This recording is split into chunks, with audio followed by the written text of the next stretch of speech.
humanity has, over the course of several thousand years, produced an astonishing number of brilliant inventions. The wheel, the printing press, the internet, which we then immediately use to argue with strangers about things that don't matter. These are the monuments of civilization, the things we put in museums and name after dead people.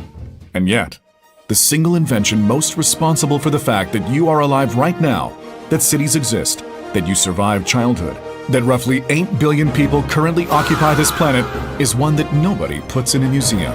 Nobody mentions at a dinner party, unless things have gone very wrong. I'm talking about the toilet. Now, before you click away, I promise this is not what you think it is.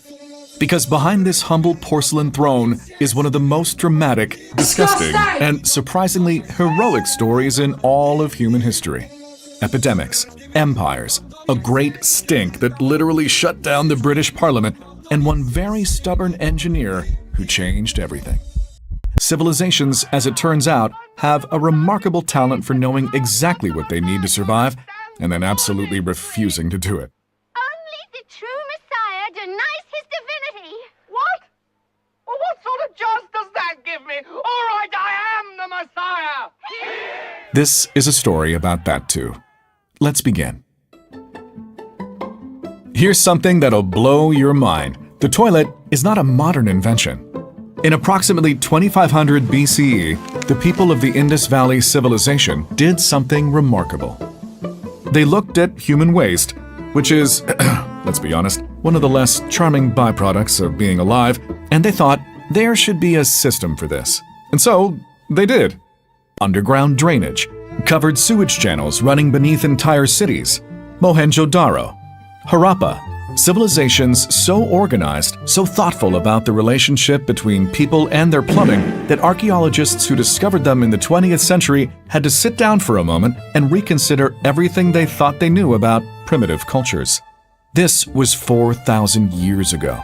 And who else takes it further than the Romans? They built magnificent public latrines, long stone benches with holes in them, no dividers, and a shared cleaning implement that the entire room used in rotation. The shared implement was a sponge on a stick, used by everyone, consecutively. And then, as Rome tended to do with most good things, they let it collapse. Oh shit, here we go again.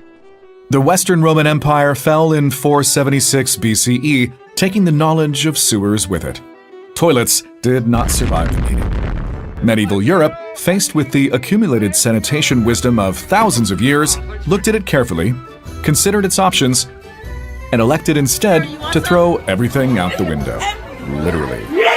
The chamber pot became the primary waste management solution for millions of people across centuries. The technique was simple. Fill it, walk to window, open window, shout the customary warning, and then empty it into the street below. Charming, indeed. The consequences of all this were, as one might expect, catastrophic. The Black Death arrived in the 14th century and killed approximately 1/3 of Europe's population. Rats carried the fleas that carried the bacteria, but it was the extraordinary, almost enthusiastic filthiness of medieval cities that created the conditions for disaster. This is the kind of behavior that makes history sit down heavily in a chair and put its head in its hands. While Europe was conducting its 1,000-year experiment in creative filth, a significant portion of the rest of the world had quietly continued doing what the Indus Valley had started. China, as early as the Han Dynasty around 200 BCE, had developed what modern economists would call a circular waste economy. Night soil collectors gathered waste from cities and sold it as agricultural fertilizer. The waste fed the fields fed the people. The people produced more waste. It was elegant, sustainable. Southeast Asia, and specifically the Khmer Empire in Cambodia, engineered one of the most sophisticated hydraulic systems the ancient world had ever seen. The engineers who built it understood something Europeans would not fully grasp for another several centuries, that where water goes, civilization follows. And then there is Japan. By the Edo period, the city of Edo, today's Tokyo, had a population of over 1 million people and was, by contemporary accounts, extraordinarily clean. The night soil economy functioned with such efficiency that human waste was considered a commodity. Meanwhile, in 1850s Europe, London had grown into a city of 2 million people with no comprehensive sewage system and a river, the Thames, that served simultaneously as the city's primary waste disposal site and its primary source of drinking water. Parliament, which sat directly on the banks of the Thames, debated whether to do something about it and repeatedly concluded that they would get to it eventually. Then came the summer of 1858. A record-breaking heatwave descended on London. Parliament soaked their curtains in chloride of lime and attempted to continue governing. They largely failed. History named this event the Great Stink. Within 18 days, Parliament passed emergency funding for a complete underground sewer system. Civil engineer Joseph Bazalgette built 1,300 miles of sewers beneath London. Construction took 18 years. The lesson? Sometimes it takes a stink so bad for politicians to give a shit. What's that, brother? Now that we know the history of the toilet, a quick myth-busting moment. Did you learn in school that Thomas Crapper invented the toilet? Not quite. Thomas Crapper was a real Victorian plumber who improved and commercialized flush toilet designs. He was, by all accounts, an excellent plumber, but the toilet predates him considerably. The modern flush toilet was invented in 1596 by Sir John Harington, poet, courtier, and godson of Queen Elizabeth I, who installed one at her palace at Richmond. The Queen, it is reported, declined to use it on the grounds that it was too noisy. The actual revolution came in 1775, when a Scottish watchmaker named Alexander Cummings patented the S-shaped pipe, which trapped a small reservoir of water at the bottom of the drain and thereby prevented sewer gases from traveling back up into the room. This is the invention that changed everything. And now we arrive at what is perhaps the most interesting part of this entire story. Because at some point in history, humanity split into two distinct camps. The East, broadly speaking, kept squatting. The West, broadly speaking, invented a porcelain chair and sat down. So, how did this happen? The squat toilet is, in historical terms, the original.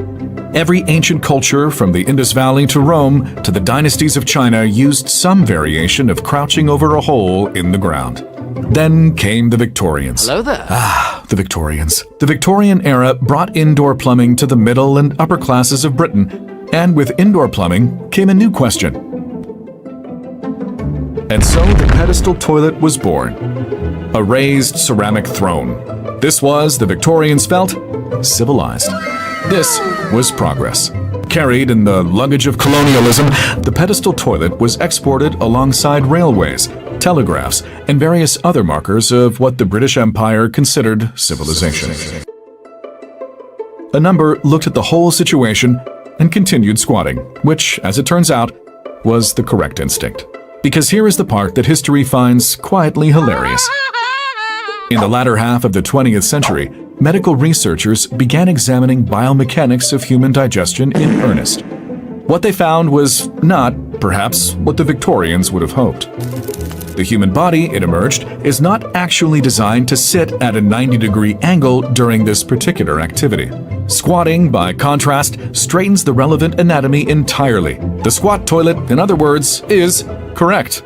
The sitting toilet, the great symbol of Western sanitary progress, is somewhat suboptimal. History, at this point, permits itself a small smile. The toilet. 4,000 years of knowing what to do and repeatedly failing to do it. Humanity is, on balance, a ridiculous species.